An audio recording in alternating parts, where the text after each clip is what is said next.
अब ये लोग वापस टानो के घर पहुंच जाते हैं और अंदर जाकर रेडियो से दूसरे लोगों से कांटेक्ट करने की कोशिश करते हैं। टानो की लाखों कोशिश करने के बाद भी सिग्नल नहीं मिलता।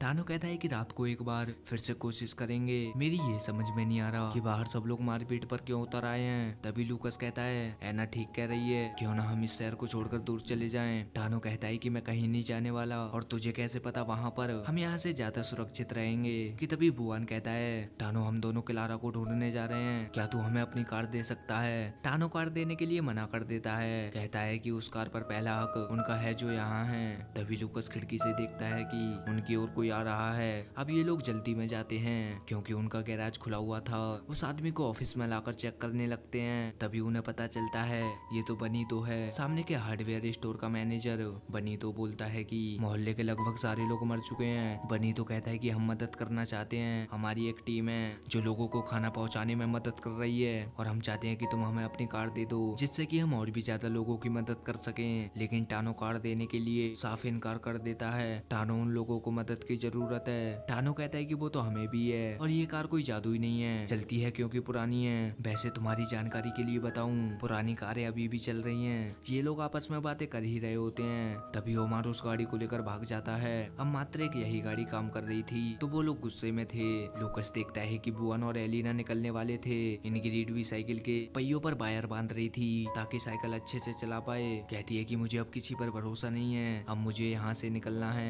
इधर ओमार गाड़ी चलाते हुए एक ब्रिज के पास आता है और उसे आसमान में लाल रोशनी नजर आती है। फिर जैसे ही वो रास्ते पर नजर घुमाता है तो रास्ता ब्लॉक था और वो खुद को बचाने के लिए एक दुकान में क्रैश कर देता है। वहीं बुआन और एलिना अपनी बेटी क्लारा को ढूंढने निकलते हैं। काफी दूर चलने के बाद रास्ते में उन्हें एक कार दिखती है। वो सोचते हैं कि शायद ये कार हमें हमारी मंजिल तक पहुंचा देगी। बुआन उसे स्टार्ट करता है लेकिन गाड़ी स्टार्ट नहीं होती। एलिना कहती है कि शायद ये उतनी पुरानी नहीं है जितना कि हमने सोचा था। तभी बुआन अपने कान से हेयरिंग एड निकालता है क्योंकि उसकी बैटरी खत्म हो गई थी।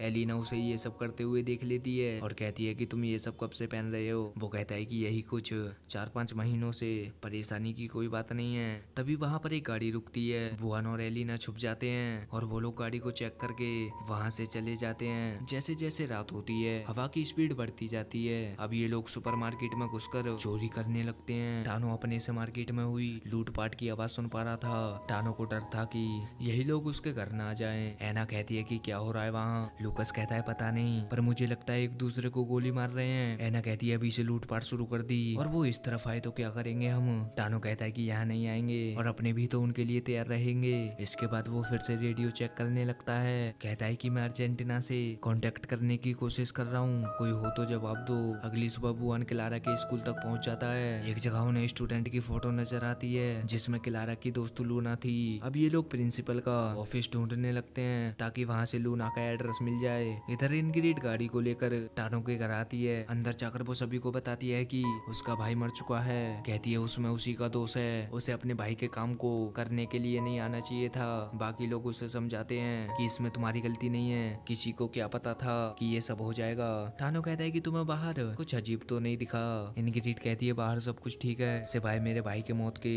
टानो कहता है क्या मैं तुम पर भरोसा कर सकता हूँ, और वो उसे बंदूक देता है और कहता है मुझे थोड़ी देर के लिए बाहर जाना है राशन लेने, क्या मैं तुम्हारी गाड़ी ले जा सकता हूँ। इनग्रिड कहती है हाँ बिल्कुल ले जा सकता है, वैसे भी मैं इस गाड़ी को मदद के लिए लाई थी। लूकस भी तैयार हो जाता है। तभी एना टानो के पास आती है। इधर बुआन गाड़ी ढूंढने की कोशिश कर रहा था जो अभी भी चलती हो। अब वो बाहर सिक्योरिटी गार्ड को मरा हुआ देखता है और अंदर उसे ऑफिस में गाड़ी की चाबी मिलती है जिसकी मदद से उसे एक काम करने लायक गाड़ी मिल ही जाती है। कि तभी उसे बाहर से एक आवाज सुनाई पड़ती है। वो कुल्हाड़ी उठा लेती है और बाहर निकलती है। वो देखती है कि स्कूल के बाहर काफी स्टूडेंट मरे पड़े हैं। अंदर जाकर देखती है तो एक वॉशरूम का दरवाजा लॉक था। दरअसल उस वॉशरूम में एक लड़का था जो एलिना को देखकर चिल्लाने लगता है। बुआन वहाँ पहुँचता है तो एलिना उससे कहती है कोई इसके अंदर फंसा हुआ है, मुझे लगता है कि इसके दोस्तों ने इसे मजाक में अंदर बंद कर दिया और वो यहाँ से भाग गए।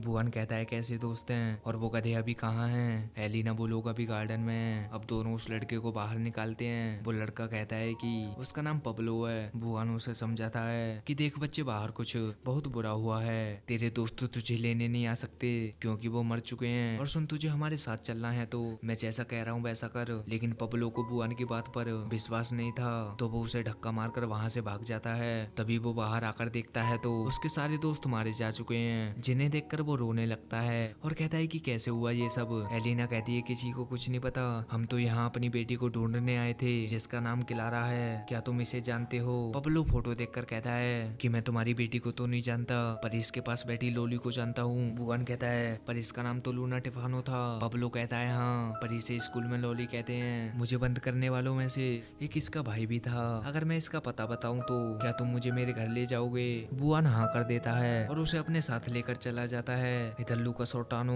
खाना लेने के लिए सुपरमार्केट जा रहे होते हैं कि तभी उसके घर पर रॉबर्ट तो पहुंच जाता है। वो लोग बताते हैं कि हमें यहाँ से जल्दी निकलना होगा, तुम लोगों ने कल गोलियों की आवाज नहीं सुनी जो कब्रिस्तान के पीछे से आ रही थी? उन लोगों ने तोड़फोड़ के साथ चोरी करना भी शुरू कर दिया है, इसीलिए हमें जल्द कुछ करना पड़ेगा। सारी मैन रोड्स बंद पड़ी, बैरिकेड्स लगाने होंगे, ना ही कोई बाहर जाए और ना ही कोई अंदर आए। भुवन कहता है और ये सब तय करने वाला कौन है? रॉबर्ट तो कहता है मोहल्ले की सभा जो कि हमने बुलाई थी 2021 की तरह, तुम्हें याद है ना? और तुम्हारी जानकारी के लिए बता दूं, सभा तुम्हें 24 घंटे का समय देती है तुम्हारे घर न आने के लिए। इधर बुआन क्लारा की फ्रेंड लूना टिफानो के घर आता है। घर के अंदर कोई नहीं था तो बुआन घर के पीछे जाकर देखता है जहाँ पूरा परिवार मरा पड़ा था, मगर वहाँ उसकी बेटी नहीं थी, वो सभी लोग चाइनीज थे। पब्लो भागता हुआ आता है लेकिन एलिना उसे पकड़ लेती है, इससे पता चलता है कि ये उसका परिवार था। वहीं एना टानो से कहती है कि तुम्हें भी रॉबर्टो का साथ देना चाहिए। टानो कहता है तुम बहुत भोली हो एना, ये सिर्फ खुद के बारे में सोच रहे हैं, जब वो इस गैराज को मेला बना देंगे ना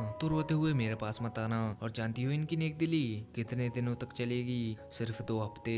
2 हफ्ते के बाद ये लोग एक दूसरे पर ही गोलियां चला रहे होंगे, समझो मेरी बात। उसके बाद टानो फिर से रेडियो कनेक्ट करने लगता है। वो कहता है क्या कोई मेरी आवाज को सुन पा रहा है? दूसरी तरफ से आवाज आती है मैं दानिश बोल रहा हूँ यूरुग्वाई से, जिससे ये लोग खुश हो जाते हैं। दानिश कहता है यहाँ हालात बहुत खराब हैं। टानो कहता है क्या तुम मेरे साथ हो और कुछ डिटेल से शेयर कर सकते हो? दानिश कहता है फिलहाल तो कुछ नहीं, लेकिन ये पूरा कॉन्टेक्ट बर्फ से ढक चुका है, हम लोग बाद में बात करेंगे। अब उन लोगों को राहत मिली ये सोचकर कि कम से कम हमारे अलावा और भी लोग जिंदा हैं। बुआ ने एलिना उस लड़के को लेकर अपने घर जा रहे थे।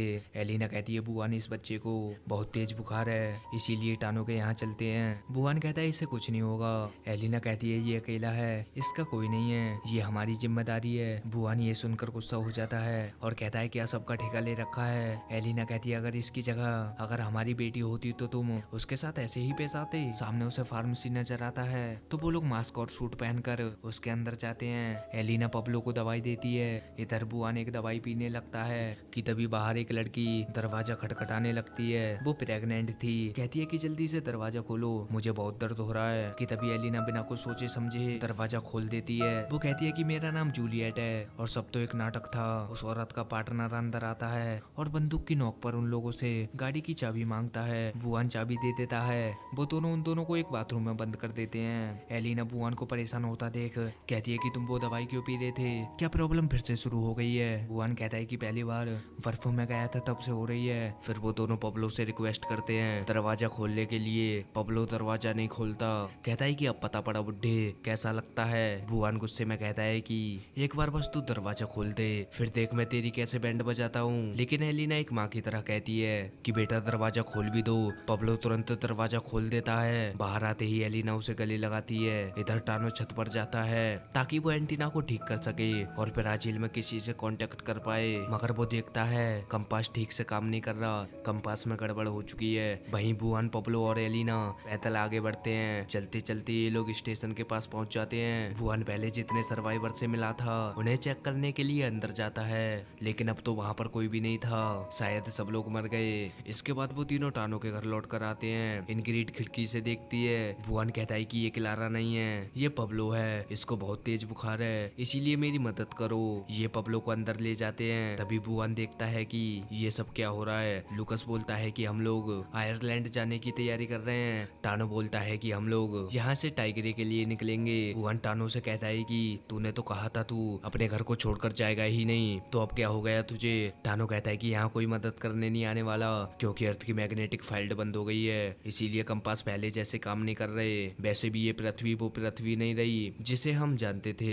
बुआन कहता है कि यहाँ और भी कुछ बहुत बुरा हो रहा है। मैं अभी अभी बाहर बहुत बुरी चीज देख कर आ रहा हूँ और मेरी बेटी अभी बाहर है। जब तक मैं उसे ढूंढ ना लूँ तब तक मैं यहाँ से कहीं नहीं जाने वाला। वैसे भी ये बात तू नहीं समझेगा क्योंकि तू एक बाप नहीं है। टानो कहता है कि हम सब मरने वाले हैं और क्लारा बस में मर गई है, उसके साथ इससे अच्छा कुछ नहीं हो सकता, तुझे ये मानना पड़ेगा। ये बात सुनकर बुआन गुस्सा हो जाता है, लेकिन वो खुद को कंट्रोल कर लेता है। दूसरी तरफ हम फिर से जूलियट को देखते हैं, जो अपने पार्टनर के साथ गाड़ी में बैठी हुई थी।